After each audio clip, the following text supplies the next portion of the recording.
Je suis passée devant mon école primaire. De l'extérieur, il m'a semblé que des carreaux étaient cassés. J'ai escaladé la grille et les retrouvé éventrés, à l'abandon. Au fil des pas, les souvenirs ont ranimé chaque salle, chaque couloir de l'école Jacques Prévert. 20 ans plus tard, rien n'a changé. Ou presque. J'essayais souvent d'imaginer ce qui se cachait derrière la porte, dans l'autre classe. Les adultes me répétaient en boucle « Tiens-toi droite !»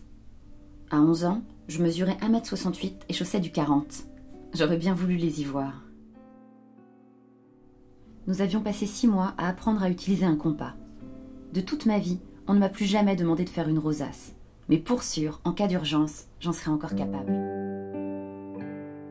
La seule chose que j'aimais dans les cours de sport, c'était la longue marche qui nous conduisait au terrain. Ensuite, le calvaire commençait. Il fallait constituer les équipes. 2 capitaines choisissaient tour à tour leurs membres. Les noms défilaient, et il ne restait invariablement à la fin que celui de Lydia et le mien. Lydia était grosse, pas moi, mais j'avais peur du ballon.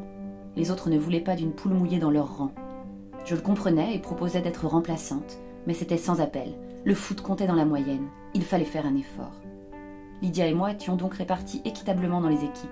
Chaque capitaine devait ensuite composer avec ce handicap. Je trouvais dégoûtant de frotter le savon jaune que tout le monde utilisait. Et puis, il donnait une peau de lézard. Alors, je ne me lavais jamais les mains.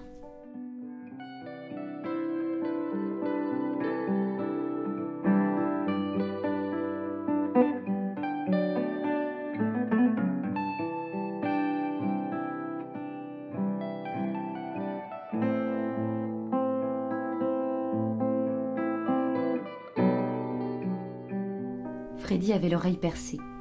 Comme David le surnommait toujours le PD, je lui ai demandé ce que ça voulait dire. Il porte une boucle d'oreille, donc il est PD, c'est tout. À 10 ans, pour mon anniversaire, je suis devenue PD. À la Marelle, nous inventions sans cesse de nouvelles règles, de nouveaux défis, mais aucun d'eux ne nous empêchait jamais d'atteindre le ciel. Derrière, le couloir, jonché de débris, de morceaux du plafond, entre fatras de béton et de vitres brisées, les restes d'art plastique, trouvais des éclats de souvenirs, beaucoup de plastique. Les feuilles du tilleul me griffaient les jambes, des couleurs. Nous jouions tubes éclatés sur le carrelage. Sacro-saint à l'époque, encore un tronc, ne pas le rayer, ne casser, d'admirer la lumière sur les murs de verre, avant la ligne des mauvaises herbes, les bruits comme plantés par le hasard, qui grincent, qui bougent, de nouvelles ordres de ce scolaire s'engouffre par lesquels j'avais l'impression d'appartenir. Pour un instant, je suis devenue la reine de l'école cassée.